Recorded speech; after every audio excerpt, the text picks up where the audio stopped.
શહેરની અત્યાધુનિક સાધનોથી સુસજ્જ અને કાબિલ ડોક્ટરો ધરાવતી સંજીવની હોસ્પિટલની લાલ બત્તીવાળી એમ્બ્યુલન્સ ડિલક્સ સોસાયટીમાં બંગલા નંબર 51 આગળ ઊભી થતાં જ સોસાયટીના રહીશો જોવા ઘરની બહાર દોડી આવ્યા. બંગલા નંબર 51માં શેઠ ભારમલ માહેશ્વરી, તેમની પત્ની વિદ્યા માહેશ્વરી, મોટો પુત્ર સંજીવ અને નાનો પુત્ર રાજીવ માહેશ્વરી રહેતા હતા. એમ્બ્યુલન્સને જોઈ અડોશ પડોશના રહીશો વિચારમાં પડી ગયા કે શેઠના ઘરે કોણ બીમાર છે. તે એમ્બ્યુલન્સ આવી. બંગલામાં મોટી વહુ સંજના સિવાય કોઈ હતું નહીં. એમ્બ્યુલન્સમાંથી 2 નર્સ, 1 ડૉક્ટર અને 2 કર્મચારી ઉતર્યા.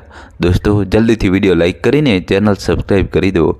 બંને કર્મચારીઓ સ્ટ્રેચર લઈને બંગલામાં ઘૂસ્યા. થોડીક વારમાં વહુ સંજનાને સ્ટ્રેચર પર સુવડાવી એમ્બ્યુલન્સમાં સુવડાવી. એક નર્સે બંગલાના બારી બારણા બંધ કર્યા અને ચાવીઓ સંજનાના પર્સમાં મૂકી પર્સ સંજનાના હવાલે કર્યું અને એમ્બ્યુલન્સ તરત રવાના થઈ. આજુબાજુવાળા વિચારતા થયા કે શું થયું સંજનાને? અચાનક એમ્બ્યુલન્સ બોલાવવી પડી. કાલ સુધી તો ઠીકઠાક હતી. મોટા પુત્ર સંજીવની પત્ની સંજનાની તબિયત અચાનક લથડતા એણે જાતે જ હોસ્પિટલમાં ફોન કરી એમ્બ્યુલન્સ બોલાવી હતી. એમ્બ્યુલન્સ હોસ્પિટલમાં પહોંચી સંજનાને ઇમરજન્સી વોર્ડમાં દાખલ કર્યા અને ડૉક્ટર માધુરી પટવર્ધને ઉપચાર ચાલુ કર્યા. સંજનાના માથે હાથ મૂક્યા. Oh my God! શરીર તો આગની ભઠ્ઠીની જેમ ધગે છે. આંખની નીચે કાળા કુંડાળા, ચહેરો નિસ્તેજ, આંખો ભારે, હાથ પર સહેજ આછા લાલ ચાંઠા હતા. વજન ઊંચું થઈ ગયું હતું. રાતના વધુ પરસેવો થયા કરતો હતો. ભારે અને ન સમજી શકાય તેવો થાક લાગતો હતો. બગલ અથવા ગરદનમાં લસિકા ગ્રંથિઓના લાંબા સોજા, અતિસાર જે અઠવાડિયાથી વધુ સમય હતો. મોં અથવા ચાંદા. ડૉક્ટરે તપાસ્યું અને પૂછપરછ કર્યા બાદ HIV પોઝિટિવની શંકા થઈ, પણ હજુ ગંભીર સ્વરૂપમાં નહોતો. સમયસર સારવાર ચાલુ થઈ એટલે ચિંતા જેવું નહોતું. ડૉક્ટરે વધુ પૂછ્યું, ક્યારથી તાવ આવે છે? માથું ભારે થાય છે? થકાવટ લાગે છે? પરસેવો થાય છે? જવાબ આપતા સંજના બોલી, લગભગ 1.5 મહિનાથી મને એવું થાય છે. ફેમિલી ડૉક્ટરને બતાવ્યું હતું. એમને દવા આપી હતી. દવા લઈએ એટલે તેટલા પૂરતું સારું લાગે. દવા બંધ કરે એટલે પાછું ઉઠલો મારે. ઝીણો તાવ, પરસેવો, થાક, સહેજ લાલ ચાઠા દેખાતા થઈ જાય. ડૉક્ટરે તાત્કાલિક જરૂરી રિપોર્ટ કઢાવ્યા. રિપોર્ટ આવ્યા બાદ HIV પોઝિટિવનું નિદાન થયું. 48 કલાક ICUમાં રાખીને ઇલાજ કરીશું. ત્યારબાદ સ્પેશિયલ રૂમમાં 10 દિવસ રાખીશું. દોસ્તો, જલ્દીથી વિડીયો લાઇક કરીને ચેનલ સબસ્ક્રાઈબ કરી દો. ડૉક્ટર બોલ્યા. ડૉક્ટર વધુ માહિતી આપતા બોલ્યા, HIV પોઝિટિવથી સંક્રમિત લોકો વાયરસ શરીરમાં પરસ્યા બાદ 2 થી 4 અઠવાડિયામાં ફ્લૂ જેવી બીમારી વિકસે છે. પ્રાથમિક સ્વરૂપમાં HIV ચેપ તરીકે ઓળખાતી આ બીમારી થોડા અઠવાડિયા સુધી ટકી શકે છે. તેના પ્રથમ સંભવિત લક્ષણો ઝીણો તાવ હોય છે. શ્રીમંત ઘરના મોભી સુંદરલાલ પટવા અને કૃષ્ણા ગોરીની પટવાની એકના એક દીકરી સંજના દેખાવે અતિ સુંદર. બધાને દજાડે એવું રૂપ ભગવાને જાણે પુરુષના સમયે બનાવી હતી. સહેજ પૂરી આંખો, સુવર્ણ કાંતિ, હસે તો ગાલ પર ખાડા પડે. એક સરખા દાંત, ચોખ્ખા અસલી મણી, મોંમાં ગઠવેલા હોય તેમ. લાંબા કાળા ભોર વાળ, આગળ વાળની લટકતી શેર સૌંદર્યમાં ઓર વધારો કરે. મધ્યમ ઊંચાઈ, મધુર અવાજ, શરીર મદમસ્ત, અલમસ્ત છલકતું યૌવન. સંજનાના પિતાનો બિલ્ડિંગ મટીરિયલ અને કેમિકલનો વ્યવસાય હતો. વ્યવસાય કરતા હોવાને લીધે અનેક બિલ્ડરો, એન્જિનિયરો જોડે ઉઠક બેઠક થતી હતી. બિલ્ડિંગ મટીરિયલના વ્યવસાયમાં જાણીતું નામ હતું. દોસ્તો, જલ્દીથી વિડીયો લાઇક કરી દો. ધનિક માતા પિતાના પેટે જન્મેલી સંજના લાડકોડમાં ઉછરી હતી. પાણી માગે ત્યાં છાશ મળે અને છાશ માગે ત્યાં મલાઈદાર દૂધ મળે અને દૂધ માગે ત્યાં અમૃતને ભરેલો ઘડો મળે. શાળાકીય શિક્ષણ પૂરું કર્યું. 10મામાં 12મામાં 90% પાસ થઈ હતી. એના પિતા સંજનાને શહેરની નામાંકિત કોલેજમાં દાખલ કરવાનું ઈચ્છતા હતા. એ કોલેજમાં ધનિક પરિવારોના નબીરાઓ પૈસાની જોરે પ્રવેશ લઈ ભણતા હતા. ટૂંકમાં કહીએ, એ કોલેજ જાણે ધનિકોની જ કોલેજ હતી. મર્સિડીઝ, સ્કોડા, BMW કાફલો જોવા મળતો. મારુતિ સુઝુકી અલ્ટો, મારુતિ ફન્ટીનો કોઈ ક્લાસ નહોતો. સંજનાના પિતા પૈસાના જોરે સંજનાનો પ્રવેશ આજ કોલેજમાં મેળવવા ઉત્સુક હતા. દોસ્તો, કહાની છેલ્લા સુધી જોજો. હવે નવી શરૂઆત થશે. પપ્પા, મને આ કોલેજમાં પ્રવેશ નથી મેળવવો. જે કોલેજમાં પૈસાના જોરે બધું જ મળતું હોય તેવી કોલેજમાં ભણીને શું મતલબ? ધનિક પરિવારોના નબીરાઓ કન્યાઓ ફક્ત મોજ મસ્તી માટે જ આવતા હોય. જીવનનું કોઈ ધ્યેય એમની પાસે હોતું જ નથી. બાપ દાદાનો ધંધો વ્યવસાય જ સાચવવાનો હોય, તૈયાર લાડવો જ આરોગવાનો હોય, એવા નબીરાઓ પાસે જીવનની શું આશા રાખવી? પૈસાથી બધું ખરીદી શકાતું હશે, પણ માનવતા, લાગણીઓ, પ્રેમભાવ નથી ખરીદી શકાતું. હું તો એવી કોલેજમાં પ્રવેશ મેળવવા ઈચ્છું છું કે જ્યાં અતિ નિમ્ન મધ્યમ વર્ગના છોકરા છોકરીઓ ભણવા આવતા હોય. તેમની પાસે એક ચોક્કસ ધ્યેય હોય. એ ધ્યેય પૂરું કરવાનું હોય. પોતાના બળે જીવનમાં કંઈક કરી બતાવવાની મહેચ્છા રાખતા હોય. એકબીજાને સાથ સહકારની ભાવના હોય. એકબીજાની લાગણીઓ જાણવાની ઈચ્છા રાખતા હોય. જ્યાં પૈસો નહીં પણ માનવતા, પ્રેમ ભાવને મહત્ત્વ અપાતું હોય. એવા છોકરાઓ છોકરીઓ ફક્ત સામાન્ય કોલેજમાં જ જોવા મળે. જે સાયકલ પર આવતા હોય, સાથે પાછળ મિત્રને બેસાડી લાવતા હોય. પુત્રી સંજનાની વાત સાંભળી પિતા સુંદરલાલ અવાક પામી ગયા. એમને મનોમન થયું કે હવે સંજનાને સમજાવવાનો કોઈ મતલબ નથી. તેની ખુશીમાં આપણી ખુશી, અને તેમણે સામાન્ય કોલેજમાં પ્રવેશ મેળવવા સંમતિ આપી દીધી. દોસ્તો, જલ્દીથી તમારા ભાઈ માટે ચેનલ સબસ્ક્રાઈબ કરી દો. અંજના દરજી એક અતિ સામાન્ય પિતાની દીકરી હતી. દેખાવમાં ભલે સાંભળી હતી, પણ આકર્ષક દેહ લાલિત્ય હતું. બોલવામાં ચપળતા, કામકાજમાં હોશિયાર, સમજુ હતી. તેના પિતા બેચરભાઈ દરજી સિલાઈનું કામ કરતા હતા. એક રૂમ રસોડાના નાનકડા ઓરડામાં તેના પિતા, પુત્રી અંજુ, પત્ની સુલભા અને 12 વર્ષનો પુત્ર મેહુલ સાથે રહેતા હતા. કપડાની સિલાઈ કામમાંથી જે કંઈ મળતું તેના પર આજીવિકા ચાલતી હતી. આવકનો બીજો કોઈ સ્ત્રોત હતો નહીં. જે શાળામાં અંજુ ભણતી હતી તે જ શાળામાં અને તેના ક્લાસમાં જ સંજના ભણતી હતી. બંને વચ્ચે પાકી દોસ્તી. પોતે મોટા બાપાની છોકરી છે એવી છાપ કોઈ દિન સંજનાએ પાડી નહોતી. એક સામાન્ય છોકરીની જેમ રહેતી હતી. કેટલી વાર અંજુના ઘરે જે બનાવી હોય તે જમીને જ જતી. અંજુનું મમ્મીના હાથની રસોઈ સંજનાને બહુ ભાવતી. અંજુને ઘરકામમાં પણ મદદ કરતી. બંને કંઈ પણ એકબીજાથી છુપાવતા નહોતા. પણ કહેવાય છે ને કે સમય જ્યારે કરવટ બદલે ત્યારે એ જોતું નથી કે માણસ કેવો છે, કેવી પરિસ્થિતિમાં જીવે છે. ગરીબ અને ઈમાનદારીથી જીવવાવાળાની વધુ પરીક્ષા લેતો હોય છે. એક પાછળ એક નાના મોટા આંચકાઓ આપ્યા જ કરે છે. તેવો જ એક મોટો આંચકો અંજુને આપ્યો. એના પિતા બેચરભાઈને જમણી બાજુએ લકવો થઈ ગયો હતો. મોં વાંકું થઈ ગયું હતું. હાથ પગ પણ સહેજ ફરી ગયા હતા. હાથ પગ ચેતનાહીન થઈ ગયા હતા. પરિવાર પર આપ તૂટી પડ્યું. અંજુના તેના ભાઈના સપના ચકદાઈ ગયા. સપનાનો મહેલ તૂટી પડ્યો. ભવિષ્ય અંધકારમય થઈ ગયું. આજીવિકાનું બીજું કંઈ સ્ત્રોત ન હોવાથી અંજુને ખાનગી નોકરી કરવી પડે તેમ હતું. એણે સંજનાને એક દિન કહ્યું કે તારા પપ્પાની ઓફિસમાં કે બીજા કોઈ ઓળખીતા કે મિત્રની ઓફિસમાં મારા લાયક નોકરી હોય તો કહેજો. મને નોકરી કરવી છે. પપ્પાની પણ સારવાર કરાવવી છે. ભલે સિલાઈ કામ નહીં થાય તો કંઈ નહીં, પણ સાજા કરવા છે. મેહુલિયાને પણ ભણાવવો છે. જવાબદારી માથે પડી છે, એટલે તું મારું આટલું કામ ચોક્કસ કરજે. દોસ્તો, ફટાફટ વિડીયો લાઈક કરી ચેનલ સબસ્ક્રાઈબ કરી દો. સંજનાએ બધી વાત શાંતિથી સાંભળી લીધી. હમ નિશાસો નાખતા એ બોલી, હવે હું કંઈ બોલું? જો તારું બોલવું પતી ગયું હોય તો હા બોલ. અંજુએ જવાબ આપ્યો. પહેલી વાત, તું એકલી છે. કોઈ નથી મદદે એવું વિચારવાનું છોડી દે. કોઈ નથી, પણ હું છું ને તારી મદદે. તું શું કામ ચિંતા કરે છે? મેં તો ક્યારનું વિચારી લીધું કે ફક્ત તારી અને તારા મમ્મી પપ્પાની સંમતિ જોઈએ.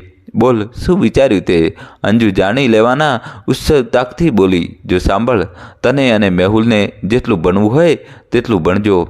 ભણતરનો ખર્ચ હું ઉપાડીશ. તારા પપ્પાનો ઈલાજ પણ હું કરાવીશ. હું પોતે આ ખર્ચો ઉઠાવીશ. ઉપરાંત ઘર ખર્ચ પણ. તું આ શું કરવા જઈ રહી છે? ભણતરનો ખર્ચ તો તું જાણે છે કે અહીં કંઈ સામાન્ય ખર્ચ નથી સંજુ, લાખોમાં જાય છે. તું તેની ચિંતા નહીં કર, મારી પર છોડી દે. ચાલ તારી મમ્મી આગળ વાત કરું, તારી આગળ બહેસ કરીને ફાયદો નથી. અને સંભાળ, તને એવું લાગતું હોય કે તું મારી ઉપર અહેસાન કરી રહી છું તો જ્યારે વખત આવશે ને ત્યારે તેનું વળતર આપી દેજે, એટલે તને ભાર નહીં લાગે જીવનભર. સંજનાએ અંજુની મમ્મીને બધી હકીકત કીધી, કેવી રીતે કરશે, શું આયોજન છે તે બધું જ કહ્યું. પણ બેટા, તારા પપ્પા સંમત થશે? આટલા પૈસા તું ક્યાંથી લાવીશ? આખી દુનિયા તને પણ અને અમને પણ પૂછશે કે ક્યાંથી પૈસા લાવ્યા આટલા. તું જાણે છે કે મેડિકલનો કેટલો ખર્ચ થાય છે? આંટી, આ જ સમય છે કે કંઈક કરી બતાવવાનો, આ જ સમય છે એકબીજાને મદદરૂપ થવાનો, આ જ સમય છે રડતાના આંસુ લૂછવાનો, આ જ સમય છે ઇન્સાનિયતનો, અને સૌથી ઉચ્ચ એટલે આ જ સમય છે મિત્રતા નિભાવવાનો. દોસ્તો, જલ્દીથી ચેનલ સબસ્ક્રાઈબ કરી દો. મિત્રતાની બહારે આવવાનો, મને હવે એ જ કરી બતાવવું છે. મિત્રતાથી ઉચ્ચ કોઈ સ્થાન નથી. ભલે બેટા, જેમ તું ઈચ્છે તેમ, પણ બધું સાચવીને કરજે. પૈસાનો મામલો છે, કંઈ એવું ન બની જાય કે પૈસાને લીધે તમારી મિત્રતામાં તિરાડ પડે. કેમ કે એકવાર તિરાડ પડે ને તે સાંધીએ તો પણ ઝીણી તિરાડ તો દેખાય છે. એટલે તું સાચવીને કરજે. જ્યારે તને એવું લાગે કે હવે બધે ખબર પડી ગઈ, દુનિયા વાતોને ચકડોળે ચડી ગઈ, તો તે જ ઘડીએ તું બંધ કરી દે. ઓકે આંટી, સંજનાએ ટૂંકમાં જવાબ આપ્યો. બીજે દિવસે અંજુ અને સંજુ બંને બેચરભાઈની ફિઝિયોથેરાપિસ્ટને ત્યાં લઈ ગયા. ફિઝિયોથેરાપિસ્ટે બધું ચકાસી લીધું. સારું થયું. ભગવાનના પાડ માનીએ કે જમણી બાજુ થયું, ડાબી બાજુ થયું હોત તો મોટો અનર્થ પણ થઈ ચૂક્યો હોત. મસાજથી આવી જશે. તમારા ઘરમાં કોઈ યુવાન પુરુષ હોય તો હું બતાવું કસરત મસાજ કઈ રીતે કરાવવું, તે મુજબ કસરત મસાજ કરાવી શકે, અથવા તો મસાજ કરાવવા વાળો રાખવો પડશે. રોજ સવાર સાંજ 2 સમયે 1-1 કલાકની મસાજ કરશે. મહિને 1500 રૂપિયા લેશે. 6 મહિનામાં જ ફરક દેખાવા માંડશે. ડૉક્ટર સાહેબે એમના ઘરમાં તો કોઈ યુવાન પુરુષ છે નહીં. એમનો એક દીકરો છે, 12 વર્ષનો છે. એટલે તમે મસાજરની જ વ્યવસ્થા ગોઠવી આપો. દોસ્તો, જલ્દીથી વિડીયો લાઈક કરીને ચેનલ સબસ્ક્રાઈબ કરી દો. દર મહિને 1500 મળી જશે. સંજુ બોલી, ઓકે, તો કાલથી મોકલું છું. મને સરનામું અને મોબાઈલ નંબર લખાવી દો. સંજનાએ અંજનાનો મોબાઈલ નંબર અને સરનામું લખાવ્યું. બેચરભાઈને લઈ ત્રણેય ઘેર આવ્યા. સંજના પોતાને ઘરે જતી રહી. રોજ સવાર સાંજ 1-1 કલાક માટે મસાજર આવે, મસાજ અને કસરત કરાવે. 3 મહિનામાં જ થોડો ફરક જણાતો થયો. જોતામાં જ 6 મહિના પૂરા થઈ ગયા. બેચરભાઈ પહેલાં જેવા હતા તેવા જ નોર્મલ થઈ ગયા હતા. સિલાઈ કામ પણ શરૂ કરી દીધું. અંજુએ મેડિકલ કોલેજમાં પ્રવેશ મેળવી લીધો હતો. અંજુને સ્ત્રી રોગના નિષ્ણાત ગાયનેકોલોજિસ્ટ થવું હતું, પણ કોણ જાણે એકદમ જ લાઈન બદલી નાખી અને MD ફિઝિશિયન બની ગઈ. શહેરની સાર્વજનિક હોસ્પિટલમાં પ્રેક્ટિસ કરવા જતી હતી. દોસ્તો, જલ્દીથી વિડીયો લાઈક કરી દો. 2 વર્ષની નોકરી કર્યા બાદ તેની સાથે ભણતા એક મરાઠી યુવાન ડૉક્ટર મકરંદ પટવર્ધન જોડે આંખ મળી જતા કોર્ટ મેરેજ કરી દીધા હતા. લગ્ન પછી બંને ડૉક્ટર પતિ પત્નીએ પોતાનું ક્લિનિક ખોલી પ્રેક્ટિસ ચાલુ કરી દીધી અને સાથે શહેરની નામાંકિત ખાનગી હોસ્પિટલની સંજીવની હોસ્પિટલમાં સેવા પણ આપતા હતા. દોસ્તો, તમારા ભાઈ માટે જલ્દીથી ચેનલ સબસ્ક્રાઈબ કરી દો. મોં પર ડબલ માસ્ક પહેરેલું, હાથમાં મોજા, સફેદ ઓવરકોટ પહેરેલ, શરીરે સહેજ સ્થૂળ દેખાતી, શ્યામ વર્ણીય પણ આકર્ષક દેહ લાલિત્ય દેખાતી ડૉક્ટર માધુરી પટવર્ધન એટલે સંજના માહેશ્વરીની એક સમયની શાળા કોલેજની દિલોજાન બેનપણી અંજના દરજી એટલે અંજુ હતી. જ્યારે સંજનાને સ્પેશિયલ રૂમમાં લાવ્યા તે દિવસે બપોરના રાઉન્ડમાં ડૉક્ટર માધુરી ચેકઅપ માટે આવ્યા ત્યારે સંજના જોઈને ચોંકી ગઈ હતી. બેનપણીને જોઈ વિસ્મયતાથી સંજુ બોલી, અંજુ? અંજુએ મંદ સ્મિત લાવતા બોલી, હા. સંજુ, મારાથી ઓળખાઈ નહીં, આખો ગેટઅપ જ બદલાઈ ગયો તારો. અંજુ બોલી, હા સંજુ, તે મને નહોતી ઓળખી, પણ મેં તો તને ઓળખી લીધું હતું. પણ તે સમયે તારી હાલત નાજુક હતી, તને હોશકુશ નહોતા. ઉપરાંત મેં માસ્ક, ઓવરકોટ, મોજા પહેરેલ હતા એટલે નહીં ઓળખાઈ હોય, પણ મેં તને જાણી જોઈને ઓળખાણ બતાવી નહોતી. અંજુએ પૂછ્યું કે કેવી રીતે? એડ્સ થયો? શું ખોટું કામ કર્યું તે? કોના સંપર્કમાં આવી હતી? અંજુ એક આપવીતી છે, સાંભળ હવે. સંજુએ કહેવાની શરૂઆત કરી. મારા પપ્પાના એક વ્યવસાયિક મિત્ર હતા, બારબલ મહેશ્વરી, જે મારવાડી જ્ઞાતિના હતા. તેમની પત્ની કૃષ્ણા ગોરી, તેમના 2 પુત્રો, મોટો સંજીવ અને નાજો રાજીવ. મોટો સંજીવ કોલેજ પૂરી કરીને તેના પિતાના વ્યવસાયમાં મદદરૂપ થતો હતો અને કારોબાર સાચવતો હતો. નાનો રાજીવ કોલેજમાં ભણતો હતો. મોટો પુત્ર સંજીવ માટે છોકરીની શોધખોળ કરતા હતા. તેમને જ્ઞાતિવાદ નહોતું, ફક્ત મોટા ઘરની એટલે કે પૈસાદાર છોકરી જોઈતી હતી. તેમનો પણ બિલ્ડિંગ મટીરિયલ અને બિલ્ડરનો વ્યવસાય હતો. માર્કેટમાં નવા સ્પર્ધકો ફૂટી નીકળ્યા હતા, જે ઓછા ભાવે ધંધો કરતા હતા, જેની માઠી અસર મારા પપ્પાના ધંધા પર પડી. જામેલો ધંધો બેસી જવાની અણી પર હતો. માથે દેવું વધી ગયું હતું. દેવાના ડુંગર તળે દબાતા હતા. લેણદારો અડ્ડો જમાવીને બેઠા હતા. પપ્પા પર દબાણ લાવતા હતા. આ પરિસ્થિતિનો ફાયદો ઉઠાવી ભારમાલ મહેશ્વરી મારા પિતાના વહારે આવ્યા. તેમણે મારા પિતાજી આગળ પ્રસ્તાવ મૂક્યો, એમના મોટા દીકરા સંજીવના મારી સાથે લગ્ન કરાવો તો હું તમારું દેવું ચૂકતે કરી દઈશ. મારા પપ્પાએ એક પળનો વિચાર કર્યા વગર સંમતિ આપી દીધી. મને પણ પૂછ્યું નહીં. પપ્પાની હાલત મારાથી જોવાય નહીં. તેવામાં અમારો 4.5 કરોડનો બંગલો પણ વેચાઈ ગયો. 1 BHK HDમાં ભાડે રહેવા ગયા.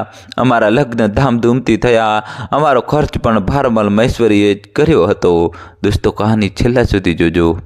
મનોમન મેં પણ મારી જાતને ખુશનસીબ સમજી બેઠી. સુહાગરાત મનાવ્યા વગર અમે હનીમૂન માટે સ્વિટ્ઝરલેન્ડ ગયા.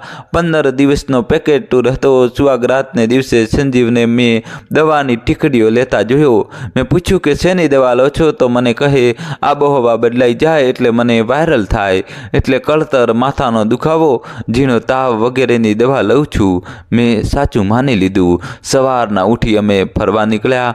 15 દિવસ 14 રાત અમે રહ્યા, પણ એક પણ રાત સુહાગરાત નથી બની. હું મનોમન ઉદાસ હતી, પણ મનને મનાવી લીધું કે કદાચ ઠંડકને લીધે આબોહવા માફક નહીં હોય, એટલે જ અમે સુહાગરાત નહીં મનાવી શક્યા. 15 દિવસ બાદ હું અમારા બેડરૂમના સંજીવનું કબાટ ખોલી બધું વ્યવસ્થિત કરતી હતી. તેમના કપડાની ઘડીમાંથી એક જૂની પુરાણી ફાઇલ નીકળી. મેં ફાઇલ ખોલી અને અંદરના કાગળિયા જોવા લાગી.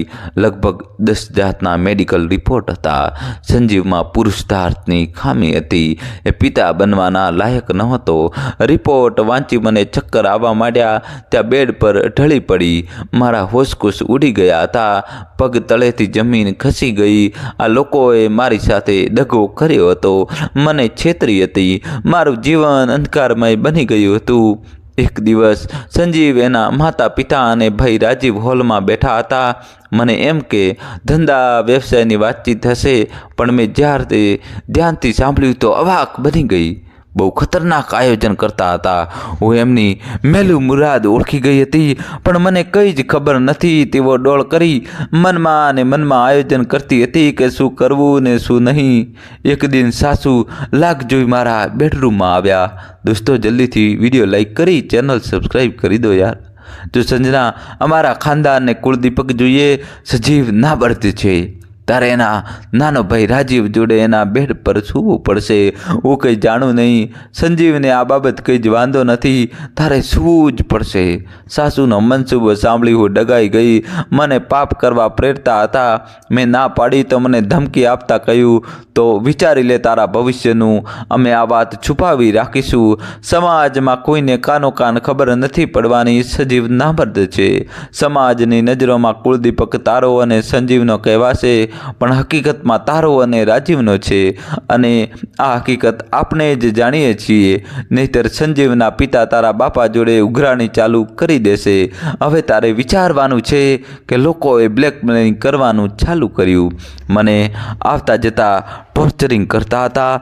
મેં સંજીવને પૂછ્યું કે આ શું થવા જઈ રહ્યું છે, તો એણે પણ કહ્યું કે હું કંઈ કરી શકું એમ નથી. મમ્મી પપ્પાનો નિર્ણય એ અંતિમ નિર્ણય. હવે તારે વિચારવાનું છે. પતિની વાત સાંભળી હું તો બેબાકળી બની ગઈ. મેં પણ મારી શરતો મૂકી. પહેલી શરત, કુલ સંપત્તિમાંથી 60% સંપત્તિ મારા નામે, એટલે મારું લગ્ન પહેલાંનું નામ 40% કુળદીપકને નામે. બીજી શરત, આવનારા બાળકના નામ સાથે હું મારું નામ જોડીશ નહીં કે એના પિતાનું. એ ચારેય જણા વચ્ચે લાંબી મંત્રણા ચાલી. એ લોકો સંમત નહોતા થયા એટલે મેં ના પાડી. એ લોકો મને ધમકીઓ પણ આપવા લાગ્યા. મારા પપ્પા પાસેથી ઉઘરાણી કરવાની ધમકીઓ આપતા હતા. મારા જાનને જોખમ હતું પણ હું મારા નિર્ણય અને શરતો પર મક્કમ હતી. 2-3 દિવસ રહીને મારી સાસુએ કહ્યું કે એ લોકોને મારી શરતો મંજૂર છે, પણ મેં મૌખિક નહીં લેખિતમાં માંગ્યું એટલે સાસુ અને સસરા છંછેડાયા. દોસ્તો, જલ્દીથી ચેનલ સબસ્ક્રાઈબ કરી દો. પાછી મને ધમકીઓ આપવા લાગ્યા. મેં કહ્યું, આ તો મેં મારી કુખ તમને ભાડે આપ્યું, તેનું ભાડું મેં માંગ્યું. હજી બીજી માંગણીઓ પણ છે જે સમય જતાં તમને સ્વીકારવી પડશે. મને અદાલતના દરવાજા ખખડાવવા માટે મજબૂર નહીં કરો. એટલે લોકો સાબદા થઈ ગયા અને અંતે મારી શરતો લેખિતમાં સ્વીકારી.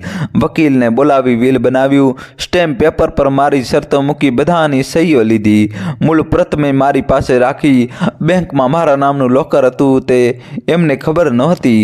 એ લોકરમાં મેં સુરક્ષિત રીતે મૂકી દીધા. મેં મારી જાતને રાજીવને સોંપી દીધી હતી. રોજ રાત્રે મારે એની સાથે સૂવાનું. પેલો ભૂખ્યો વરુની જેમ મારી ઉપર તૂટી પડતો. જેમ જેમ સમય પસાર થતો હતો તેમ તેમ મારા દિમાગમાં નવા વિચારો, નવું આયોજન પેદા થતું હતું. કાયદાની અડફેટે લેવાનું મેં વિચાર્યું હતું. 3જો મહિનો બેસ્યો. મને મારી સાસુ ગાયનેક ડૉક્ટરને ત્યાં તપાસણી માટે લઈ ગયા. મારા ગર્ભમાં ઉછેરતું શિશુ સશક્ત છે, કોઈ સમસ્યા નથી. આ મૌખિક રિપોર્ટ તેમણે સાસુને આપતા સાસુ ખુશખુશાલ થઈ ગયા. સસરાને ખબર પડતા તેઓ પણ ખુશ થઈ ગયા. પતિ સંજીવ ઉપર કોઈ જ અસર કે ગમ પસ્તાતો દેખાતો નહોતો. આ વાત રાજીવને ખબર પડતા એ મનોમન છંછેડાયો. મનોમન નવા આયોજનને આકાર આપતો હતો. દોસ્તો, જલ્દીથી ચેનલ સબસ્ક્રાઈબ કરી દો. 1.25 મહિના બાદ એટલે 4થો મહિનો બેસ્યા અને 1 અઠવાડિયા પછી ફરીથી મને ડૉક્ટરને ત્યાં લઈ ગયો. આ વખતે સાસુ કે સસરા કે સંજીવ નહોતો આવ્યો. એકલો રાજીવ આવ્યો હતો.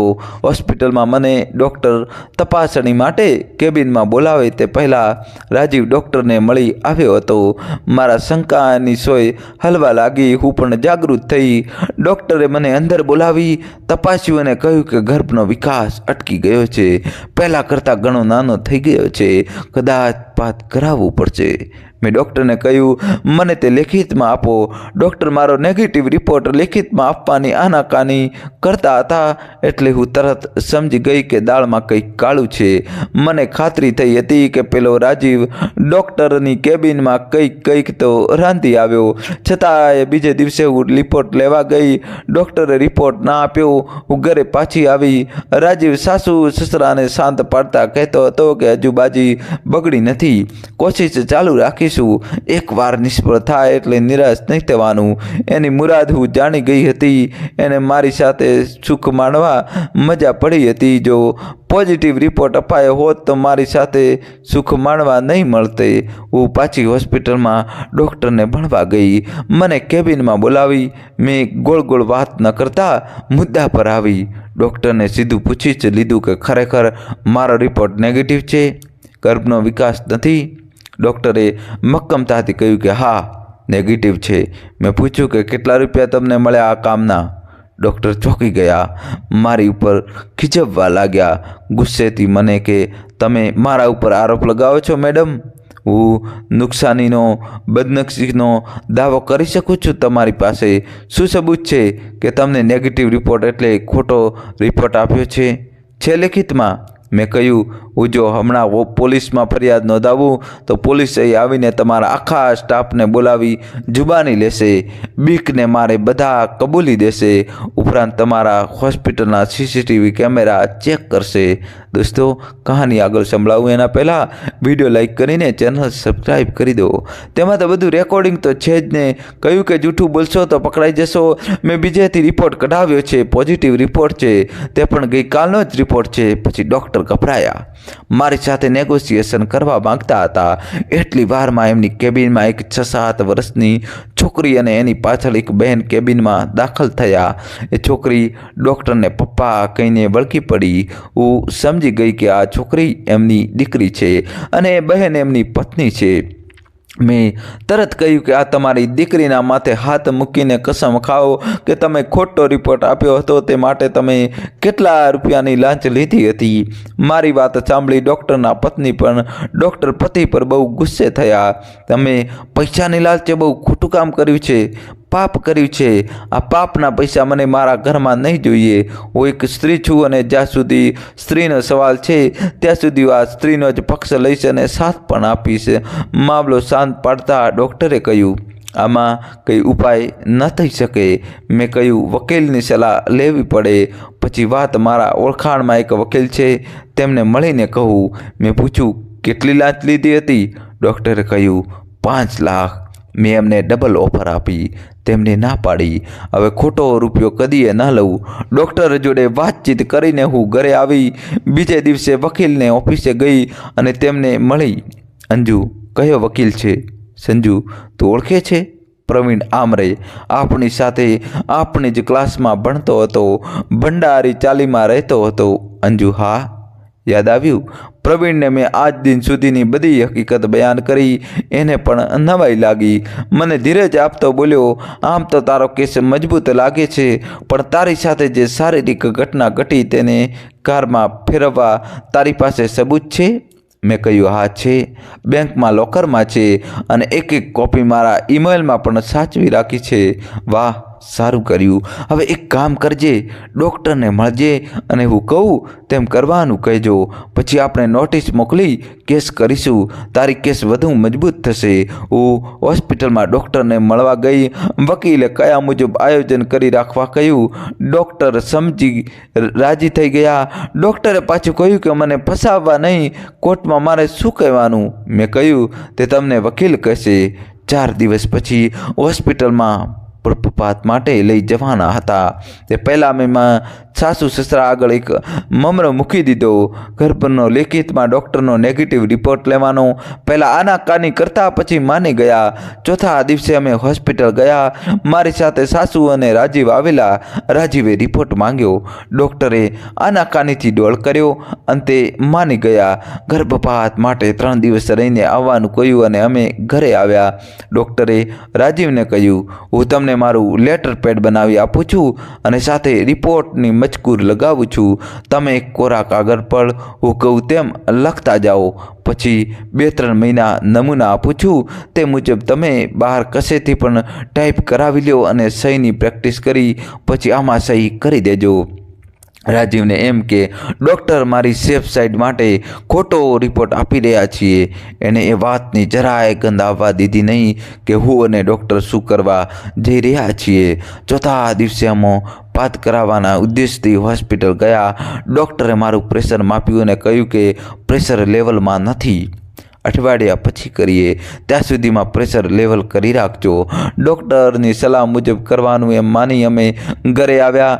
બીજે દિવસે પ્રવીણની ઓફિસે ગઈ.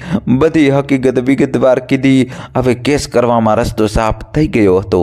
દોસ્તો, જલ્દીથી ચેનલ સબસ્ક્રાઈબ કરી દો તમારા ભાઈ માટે. કાલે કેસ ફાઇલ કરી દઈએ. તે મુજબ પ્રવીણે ડ્રાફ્ટિંગ કરી મને વંચાવી. થોડો ફેરબદલ કરી અંતિમ ખરડો તૈયાર કર્યો. હું નિરાંત અનુભવતી હતી, થોડી તણાવ મુક્ત થઈ હતી. જે દિવસે પાત માટે જવાના હતા તેની આગલે દિવસે વકીલે નોટિસ મોકલી અને કેસ ફાઇલ કર્યાની જાણ કરી. નોટિસ વાંચી બધા ફફડી ગયા. મને એલફેલ બોલવા લાગ્યા. પછી ધમકીઓ આપવા લાગ્યા, જોઈ લઈશું તને કોર્ટમાં. હું એકદમ અલમસ્ત હતી. એમણે પણ એક વકીલ રાખ્યો અને નોટિસનો જવાબ આપ્યો. આ મહિનાની 15 તારીખે કોર્ટમાં સુનવાણી માટે હાજર થવાનું હતું. સવારે 11 વાગે બધા હાજર થયા. 11:30ને સુનવાણી શરૂ થઈ. બંને પક્ષના વકીલોએ દલીલો કરી, પુરાવા આપ્યા. સામે પક્ષનો વકીલ પણ હોશિયાર હતો. દલીલોનો બરાબર જવાબ આપતો હતો. આરોપીના વકીલો મારો નેગેટિવ રિપોર્ટ જે ખોટો હતો તેની ફાઇલ જજ સાહેબને આપી. છેલ્લે પ્રવીણ જજને 2 ફાઇલો આપી. એકમાં પોઝિટિવ મારો સાચો રિપોર્ટ અને બીજી ફાઇલ ડૉક્ટરના અન્ય દર્દીઓને આપેલા 8 થી 10 રિપોર્ટ. જજ સાહેબે 3 રિપોર્ટ ઝીણવટથી જોયા. એટલે એક ઘડિયાળમાં 5 વાગ્યા હતા. કોર્ટનો સમય પૂરો થઈ ગયો. જજ સાહેબ હવે પછીની સુનાવણી 4 દિવસ પછી રાખવાનું જણાવ્યું અને કામકાજ મુલતવી રાખ્યું. દોસ્તો જલ્દીથી વિડીયો લાઈક કરી દો। ઘરે આવીને મને બધા માનસિક ત્રાસ આપતા થયા, શાબ્દિક ત્રાસ આપતા થયા, મારું મનોબળ ઓછું કરવા માટેના પ્રયાસો કરતા હતા। તેમને એવું કે મારો કેસ કમજોર છે, હું કેસ ચોક્કસ હારવાની। ચોથે દિવસે સવારે 11 વાગે બધા કોર્ટમાં હાજર થયા। મારા તરફથી હું એકલી અને વકીલ પ્રવીણ હતા, જ્યારે સામે પક્ષે સાસુ, સસરા, સંજીવ અને રાજીવ એમ 4 જણ હતા। 11 વાગે જજ સાહેબ આવ્યા। મારા વકીલ પ્રવીણને પૂછ્યું, હજુ કોઈ બીજા સબૂત છે? સામે પક્ષના વકીલને પણ આ જ પૂછ્યું।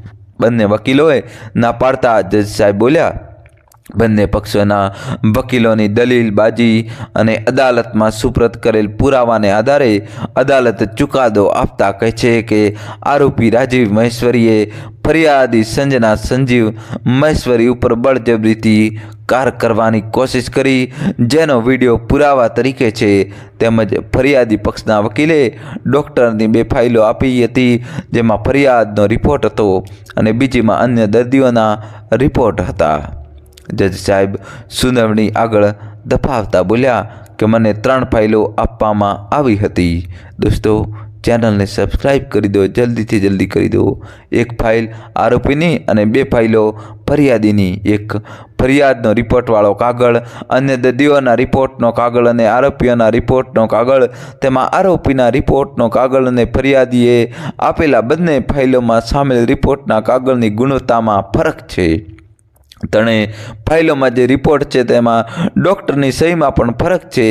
અન્ય દર્દીઓની ફાઇલોમાં જે સહી છે તેમાં ડૉક્ટરની સહીની નીચે એક લીટી છે જે જમણી બાજુ ઉપર તરફ જાય છે અને એ લીટીની નીચે 3 ટપકા છે, જેમાં પહેલા 2 ટપકા નજીક છે અને ત્રીજું ટપકું થોડાક અંતરે છે। તેવી જ સહી ફરિયાદીના રિપોર્ટમાં પણ છે, પરંતુ આરોપીઓ આપેલ રિપોર્ટમાં તેવું નથી। સહીની નીચે જે લીટી છે તે સીધી છે અને સહીની નીચે જે 2 ટપકા છે તે થોડાક અંતરે છે અને એક ત્રીજું ટપકું બીજાની નજીક છે। 3 સૌથી મહત્વનું પાસું જે આખી કેસ ફરી જાય છે તે એટલે ડૉક્ટરની નોંધણી નંબર જે મેડિકલ એસોસિએશનમાં નોંધણી થઈ છે, અન્ય દર્દીઓની રિપોર્ટમાં જે નંબર છે તે સાચો છે અને ફરિયાદીના રિપોર્ટમાં જે નંબર છે તે પણ સાચો જ છે અને આરોપીના રિપોર્ટમાં આપેલ નંબર 2 આંકડાથી ફરક છે, એટલે નંબરના છેલ્લા 2 આંકડા આગળ પાછળ થઈ ગયા છે, એટલે ખોટો નંબર છે। આ બંને નંબરોની અદાલતે મેડિકલ એસોસિએશનમાં પૂછાવ્યું હતું। તેમના રિપોર્ટ મુજબ અન્ય દર્દીઓના રિપોર્ટમાં જે નંબર છે તે સાચો છે અને આ જ ડૉક્ટરના નામે છે, જ્યારે આરોપીએ જે ખોટો રિપોર્ટ આપ્યો હતો તેમાં જે નંબર છે તે બીજા કોઈ ડૉક્ટરના નામે છે અને એ ડૉક્ટર હાલ પ્રેક્ટિસ કરે છે। એ ડૉક્ટર ચામડીના રોગીના નિષ્ણાત ડૉક્ટર છે। સહીમાં જે ફરક છે તે પણ સહીના નિષ્ણાતોના રિપોર્ટ મુજબ છે, એટલે આ પુરાવા અને અન્ય રિપોર્ટને ધ્યાનમાં રાખી અદાલત આરોપી રાજીવ ભારમલ મહેશ્વરીને 20 વર્ષની જેલ અને 2 લાખના દંડની સજા ફરમાવવામાં આવે છે।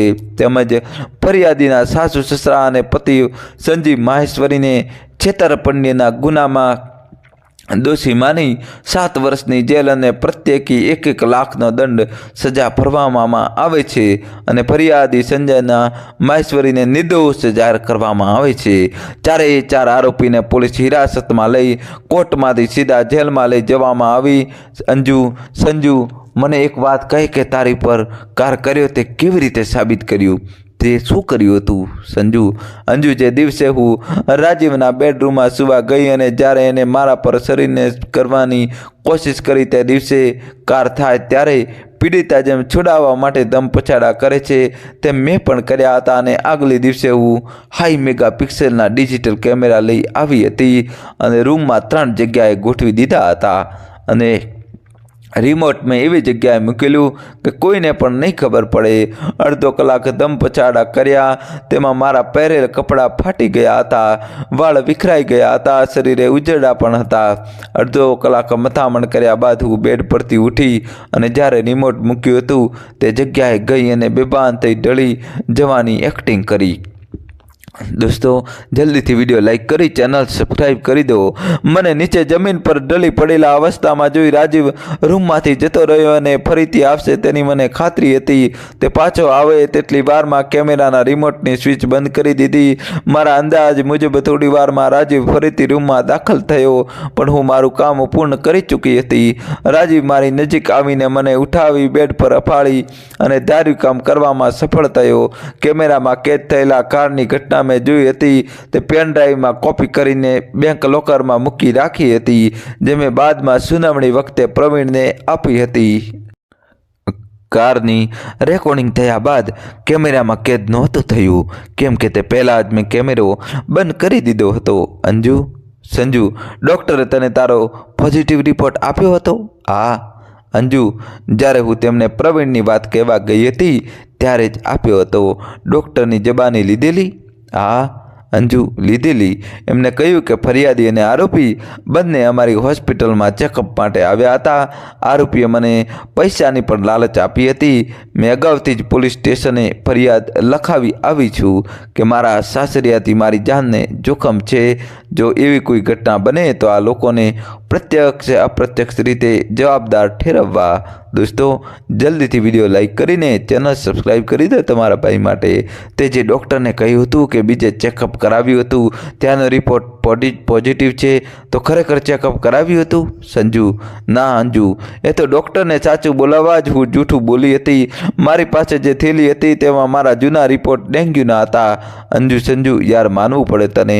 એકલી હાથે બરાબર પહોંચી વળી, આટલું તારી સાથે બન્યું અને મને જાણ પણ નહીં કરી। આપણે કેટલી વાર મળ્યા, વાતો કરી, પણ આ વાત તે મારાથી છુપાવી રાખી। સંજુ યાર, માફ કરી દે, એ મારી એકલીની લડાઈ હતી। નાહક તારી સુખી લાઈફમાં કોઈ ટેન્શન આપવા નહોતી માગતી।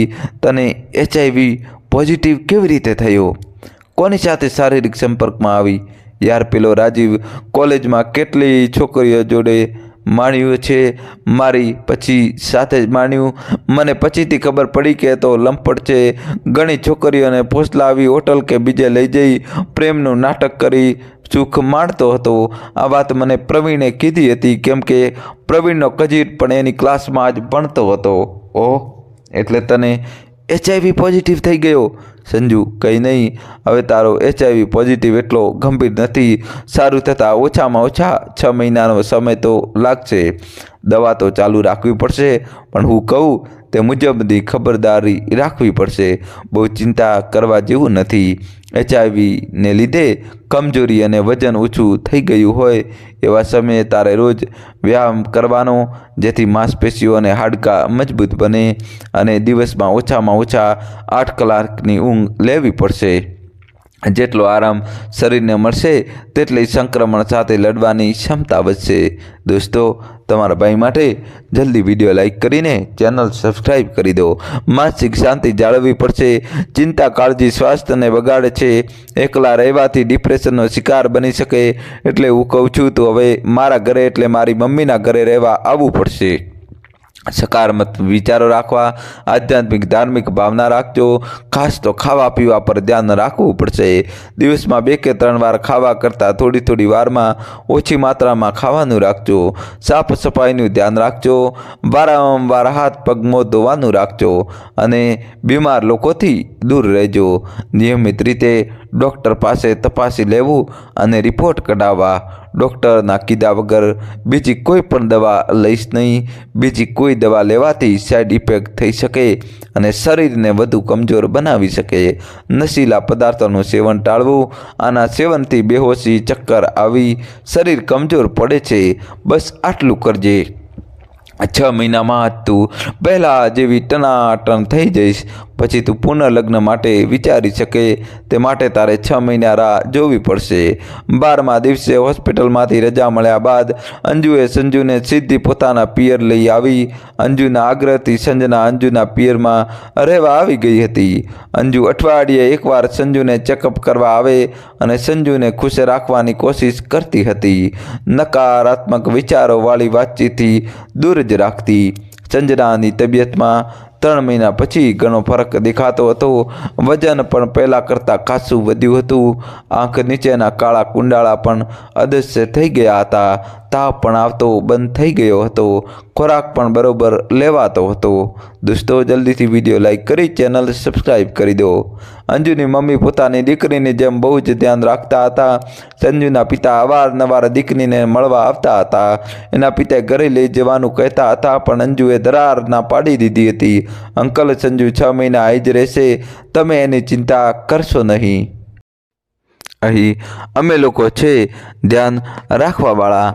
મમ્મીના હાથનું ખાઈને મસ્ત થઈ જશે. આભાર. વસે એના પિતા બોલ્યા, જેવી તમારી ઈચ્છા. મારી જરૂર હોય તો બેશક કહેજો.